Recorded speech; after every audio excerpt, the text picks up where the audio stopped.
This intrinsically real individuality is at first again a single and specific one. The absolute reality which it knows itself to be is therefore, as it will become aware, an abstract, universal reality lacking filling and content, merely the empty thought of this category.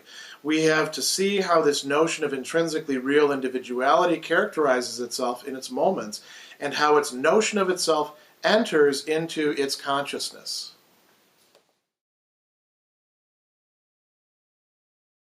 Hegel begins this first subsection of this portion of the reason section, individuality, real in and for itself, with this very short paragraph 397, which is talking about a contrast, or rather a disappointment, you might actually say, and a starting point within individuality that is grasping its relation to absolute reality.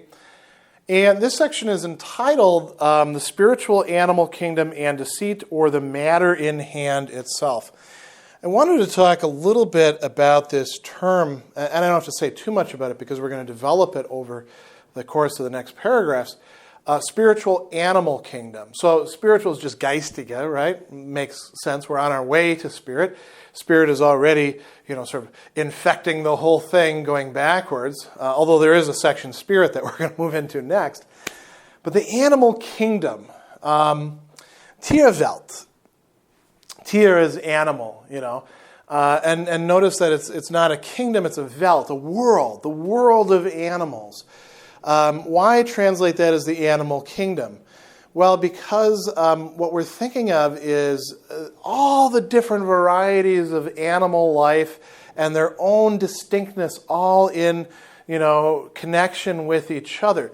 Think back, as you're recalling the previous sections, to Hegel's first discussions about life in the self-consciousness section, and then some of the other discussions about living organic things in the observing reason section. What was one of the key dangers that kept coming up over and over again? A kind of triviality.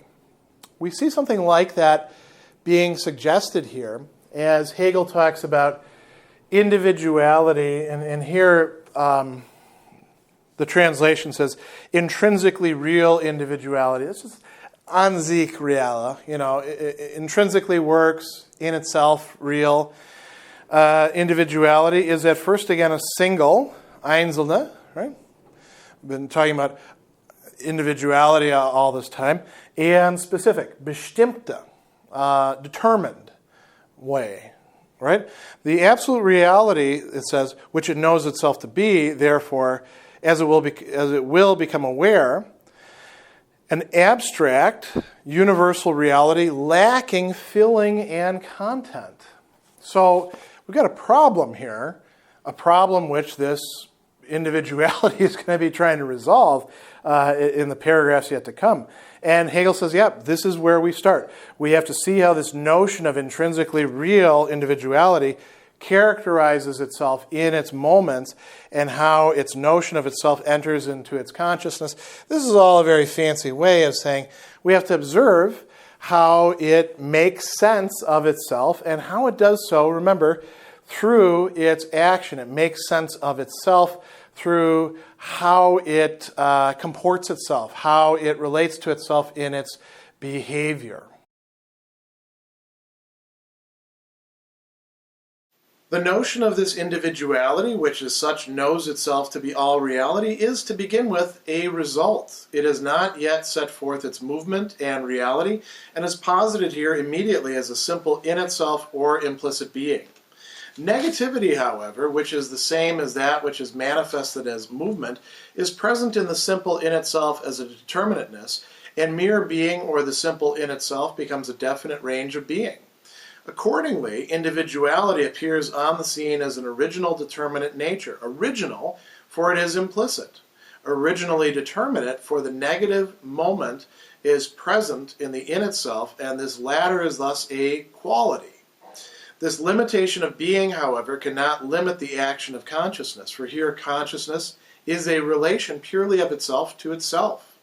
Relation to an other, which would be a limitation of it, has been eliminated.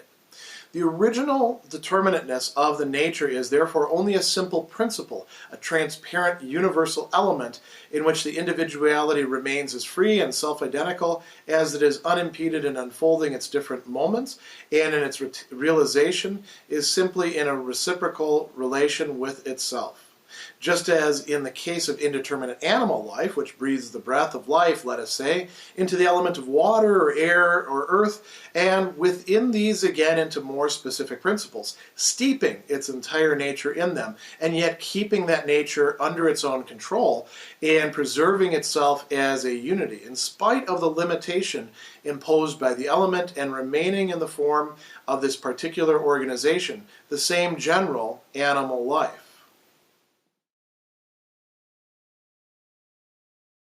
In paragraph 398, now we're going to see individuality determined in some sense, given determination. And we're also going to see why Hegel is calling this, at least a hint of it, the spiritual animal kingdom. So he says, this individuality, it knows itself to be all reality, but the notion of it is, to begin with, a result. Which means that it's a result of something else, and that needs to be traced out.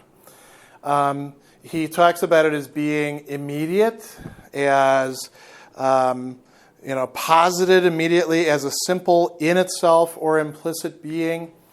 And whenever Hegel talks in that way, there's always going to be something coming up, right? Because that's a problem. Nothing truly is in itself in the way that it presents itself, where it's like totally by itself, its own thing, unconnected with the rest of reality. So he says, negativity, which is the same as that which is manifested as movement, is present in the simple in itself as a determinateness. This is pretty typical Hegel here. This is not something new within the phenomenology. And it's not even just unique to Hegel. This is something that a lot of people like to make quite a bit of hay of him getting from Spinoza, that every determination is a negation or is negative in some sort. Omnis determinatio est, negatio, I think, if I remember right. And you can understand this without jumping into Spinozism or reading Spinoza's Ethics, but it's nice to know sometimes that Hegel himself was quite interested in that. And this is going to play an important role. In the previous paragraph, he just talked about individuality, discovering that its absolute reality was lacking content and fulfillment. Here, now he's finding it to have content, Inhalt, right? Its content is its determinateness. So he goes on and he says, it's manifested, it's present in the simple in itself as determinateness, and mere being, or the simple in itself, what we had before, becomes a definite, bestimmte, range of being. So here's where he brings up a very important term for this section. Accordingly, individuality appears on the scene. It emerges as an original determinate nature. Ursprüngliche bestimmte Natur. Right? Ursprünglich, original, that works, coming from the font, coming from the whatever, the primordial beginnings or something like that. Ursprünglich, right? Rising up, as somebody like Heidegger likes to make it out. Bestimmte, determined, determinate in this case, having some determinacy to it. What are we talking about there? This is very metaphysical, right? This book has determinations. It has certain colors. You can see this as a book, I hope, right? It's not the same thing as me. Things aren't all blurring together as they do when YouTube gets all glitchy, right? And then people start thinking that there's, conspiracies going on to conceal things. No, it's got, edges, right? It's made of paper. It's got black ink on white pages, mostly white, right? The sides of it are a little bit more cream-colored, which I suppose was probably dyed at one point, right? And it's got certain writing on it. These are all determinations, Bestimmtheiten, right?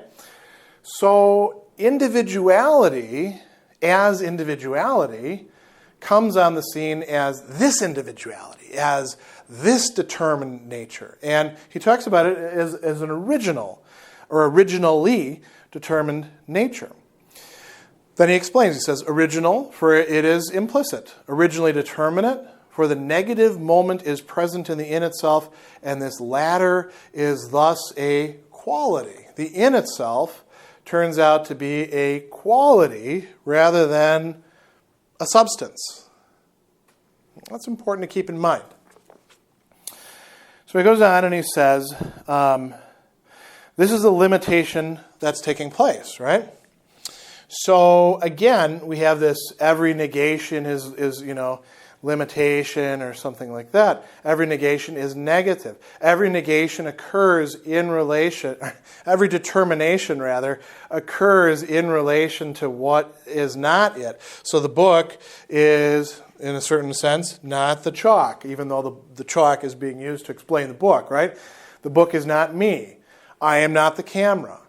I have being, determinate being, insofar as my being is different from and excludes the other being. The chalk, it's not going into my face. It's something different. Now, of course, my face could be rather spongy and the chalk could disappear inside, or I could eat the chalk, and consume it, and now the chalk becomes part of me to the degree that I can digest whatever this chalk is made of.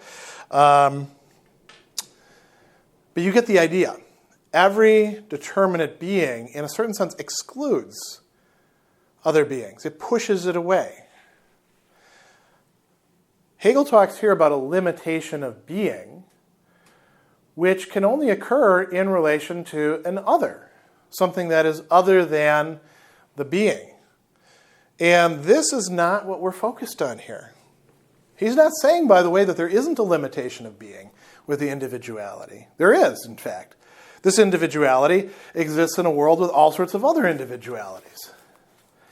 But that's not where the focus is at this point. So he says, this limitation of being cannot limit the action of consciousness. For here, consciousness is purely a relation of itself to itself. Relation to an other, which was on the scene before, right? Which would be a limitation of it, has been eliminated. So, at least for the time being, no other, no limitation. It's one way to deal with it, I suppose. So he goes on and he says, the original determinateness, right, this ursprüngliche bestimmte Natur, this original determinateness of the nature is therefore only a simple principle, a transparent universal element in which the individual remains as free and self-identical as it is unimpeded in unfolding its different moments. And in its realization is simply in a reciprocal relation with itself. So it's just what it is, and it doesn't relate to things outside of itself, except, I suppose, insofar as it assimilates them to it. And here Hegel talks about animals in relation to their environment. He says, in the case of indeterminate animal life, which breathes the breath of life, let us say into the element of water, air, or earth. And within these again into more specific principles, steeping its entire nature into them, yet keeping that nature under its own control, preserving itself as a unity in spite of the limitation imposed by the element. This is what the human being, the individuality, is doing with their own determinate nature, which might include things like, height, weight, gender, capacity, other capacities of the body, who knows what else, right? Our productivities. I like, this food but don't like that food, so I'll make this food rather than that food. All these sorts of things might be part of our original determinate nature, and they're played out in action He says, remaining in the form of this particular organization of the same general animal life. Think of each individual as if it's its own species, its own type of being. It's unfolding that as it goes along. It has become, in this case, disconnected from its other. And now we're going to see how that plays out.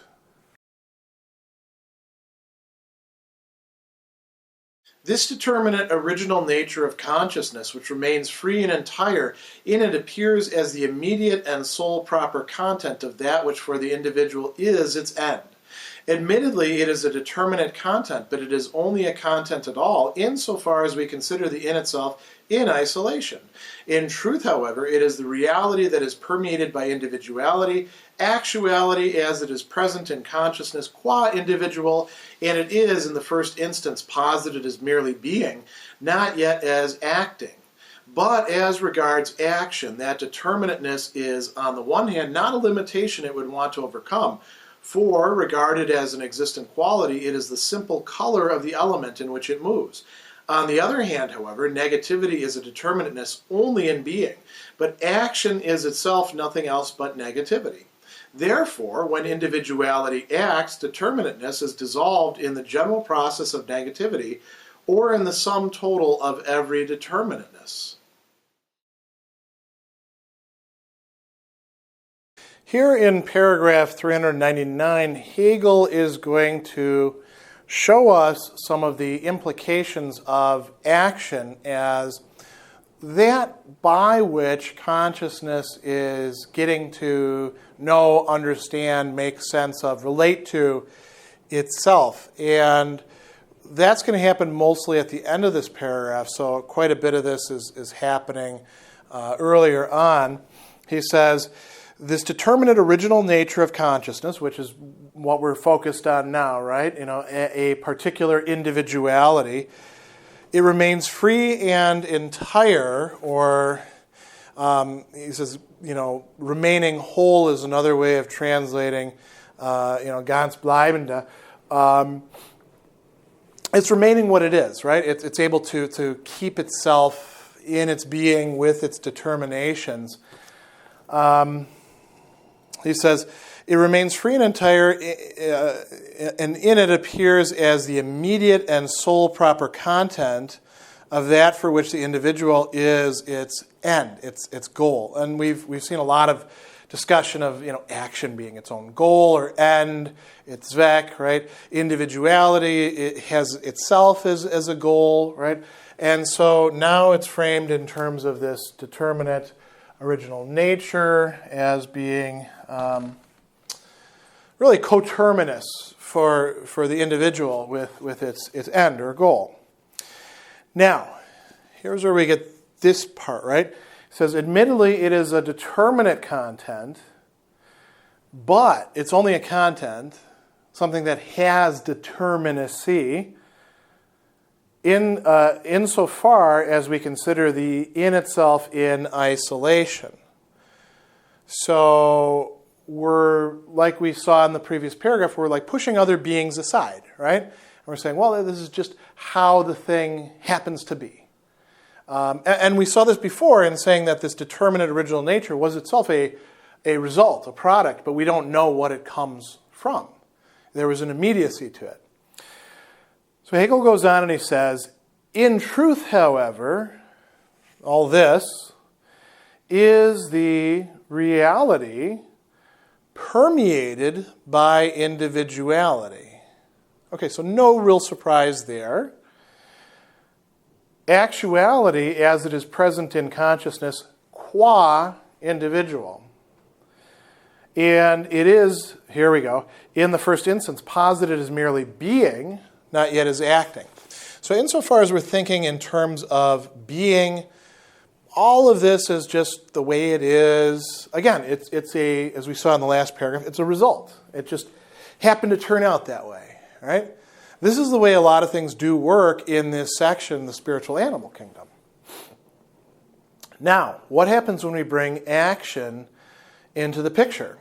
Well, Hegel says, on the one hand this, on the other hand this. And we're mostly interested on the other hand, because that's where the dialectical development is going to take place. So he goes on, and he says, when we're looking at action, that determinateness is, on the one hand, not a limitation it would want to overcome. We just saw this again in the previous paragraph, right? Limitation of being, that's a problem, but we're ignoring that. Action is not a limitation for consciousness. It's how consciousness is getting to be what it is, how it's getting to know what it is. So that determinateness is not a limitation it would want to overcome. Why not? Regarded as an existent quality, it's the simple color of the element in which it moves. Again, sort of immediacy, what we might call positivity. It just is what it is.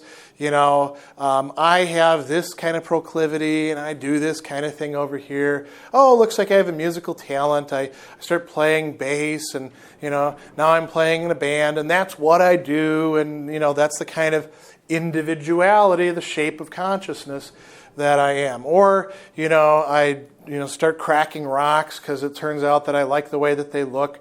And hey, I can work in finding fossils or breaking rocks or whatever. Pick whatever you want. There is a determinateness there, and action is not negating that. There's something deeper to action, though, Hegel identifies here, that is going to introduce something that will dissolve determinacy or challenge it. So he says, on the other hand, negativity is a determinateness only in being. What does that mean? It needs being in order to, you might say, stabilize that negativity into something that is determined, something that we can look at and say, aha, orange, book, coat, soft, all these sorts of things. But he says, action is itself nothing else but negativity. Now, isn't that an extraordinary thing to say? Action itself is nothing else but negativity. It's a little bit overstating the case. As a matter of fact, no, it's not a little overstating the case. It's overstating the case a lot in a hyperbolic way at this point. But there is, certainly, as we've observed in paragraph after paragraph, involved in human action, there is, precisely because of that freedom, a negativity, a possibility for going beyond, for doing the different, for even taking the same and doing it in a different way, for appropriating it, for introducing something that is indeed, it can be understood as a positivity, a new positivity on the scene, but it is a negativity vis-a-vis the other things that are already there. That's why action can't be fully predicted, right? So he says, when individuality acts, now here's where we get something really fascinating being introduced. When individuality acts, determinateness is dissolved. What determinateness? Its own determinateness, including this determinate original nature, which does come back, but so it's not totally dissolved, but it's certainly taking on new shape, which is what it has to do if it wants to be active actually in the world, right? It's dissolved, he says, in the general process of negativity. That's hard to wrap your head around, right? Very metaphysical formulation there. Or, here's another way he puts it, the sum total of every determinateness. Now we have the world being reintroduced, don't we? It's dissolved in the sum total of every determinateness. That is, all the other beings that it is contrasted against, or that it could possibly be, or that it may be related to. This, Hegel thinks, is something intrinsic to action, at least to human action.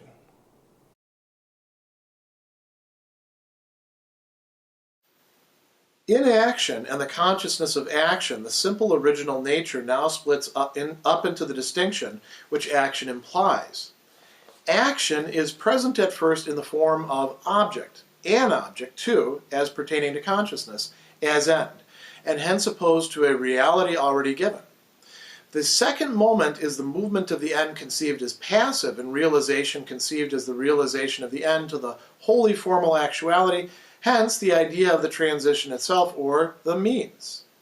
The third moment is finally the object, which is no longer in the form of an end, directly known by the agent to be his own, but is brought out into the light of day and having for him the form of an other. The notion of this sphere requires that these various aspects be grasped in such a way that the content in them remains the same without any distinction, whether between individuality and being in general, or between end as against individuality as an original nature, or between end and the given reality, or between the means and that reality as an absolute end, or between the reality brought about by the agent as against the end, or the original nature, or the means. In paragraph 400, Hegel is going to provide to us a very interesting and not fully carried through, at least in this paragraph, analysis of acting or doing, tun, or action if you like. And he says, in action and the consciousness of action, and remember that the acting and the consciousness of it are connected with each other. It's not that like you first act and then you're conscious of it afterwards. These are both ways that things are occurring at the same time. Acting is, in a certain respect, a mode of consciousness, a way in which consciousness relates to itself at this point. In all of this, he says, the simple original nature, which is going to assume a great importance in the next paragraph, now splits up into the distinction which action implies. It doesn't really say splits up into the distinction. There is a distinction, an Unterschied, separating out. And notice what he says at the end. This is a great place for us to keep in mind a distinction, really a meta-distinction that we use in philosophy, to say that to distinguish is not necessarily to separate. Simply because you can distinguish aspects or features or parts of something doesn't mean that those are actually separate from each other and just put together like various Legos or blended together like elements in a recipe or something like that. Hegel says that action ends up getting distinguished or getting broken down into, analyzed into these different parts or aspects. We're being metaphorical here. And no matter what, the notion, he says, of them at the end, the notion of this sphere, he says, requires that these various aspects be grasped in such a way that the content in them remains the same without any distinction. And then he rattles off a whole bunch of ways in which we have to keep this still connected with each other. Right? We'll come back to that in a moment. So how does he distinguish these apart from each other?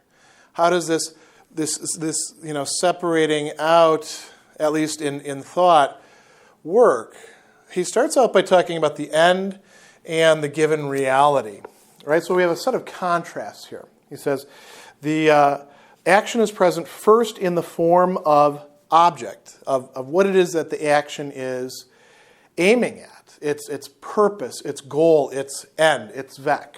Right? So he says an object pertaining to consciousness and hence opposed to a reality already given. Why opposed to it? Well, you act in order to change the way things are. Otherwise, you wouldn't need to act. I mean, it could be as simple as whistling because you like to hear the sounds in the air. Well, you have changed things by whistling then, right? Writing things up on the chalkboard, I have altered a little tiny piece of reality, namely this part that you're looking at right here, and that given reality is in a certain sense opposed to that end, The chalkboard was originally blank. I put chalk on it. Why did I put chalk on it? Well, to help you understand Hegel, right? That's the end in this case. So that's the first part. The second moment, he says, is the movement of the end conceived as passive, and realization conceived as the relation of the end to the wholly formal actuality. That's a very abstract way of talking about things, isn't it, here? It gets a little bit more concrete. Hence the idea of the transition itself, or the means. We talk about a means to an end, the way in which we bring it about. In this case, the means, if we're going to use this writing on the chalkboard, the means to the end was me actually putting chalk on the board and scribbling with my nearly illegible writing that you see here. The means of shooting these lecture videos is, the camera itself, the lighting, me getting up in front of here, talking, the voice recording instrument. All of those are means to make some given end, which is presumably you learning about Hegel, happen, right? So the means, the end, the given reality. We now have three different things, and they can be distinguished against each other. It gets more complicated yet. The third moment is finally the object, which is no longer in the form of an end directly known by the agent for his own, what you intended, right? What you had in mind, but is brought out into the light of day and having for him the form of an other. And let's call this the result, which is also a reality. It's a changed given reality.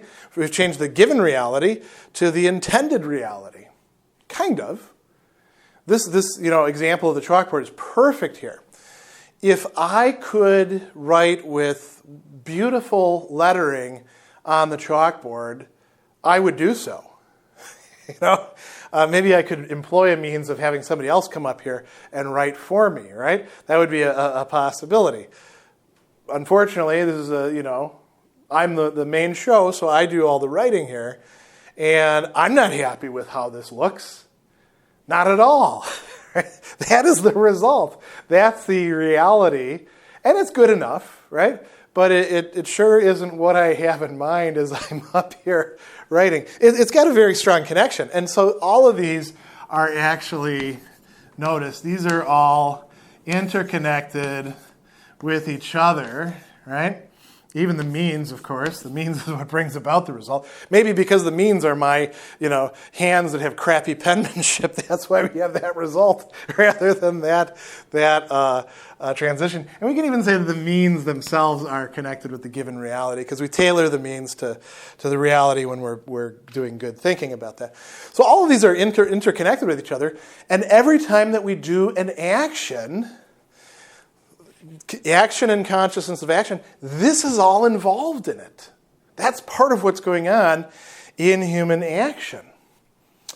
So Hegel's giving us a sort of thumbnail metaphysics of action here. So the simple original nature that is expressing itself through action winds up being all of this. Now Hegel wants to clarify for us, hey, don't think that because you separated these out on paper or on the chalkboard, that these are totally disconnected from each other. And he says, the notion of the sphere requires that these various aspects be grasped in such a way that the content in them remains the same without any distinction, whether between what? Individuality and being in general, or between end as against individuality as an original nature, or between end and a given reality, or between the means and that reality is an absolute end, or between the reality brought about by the agent as against the end, or the original nature, or the means. These are all interconnected with each other, and so we have to make sure that we don't totally disconnect them from each other.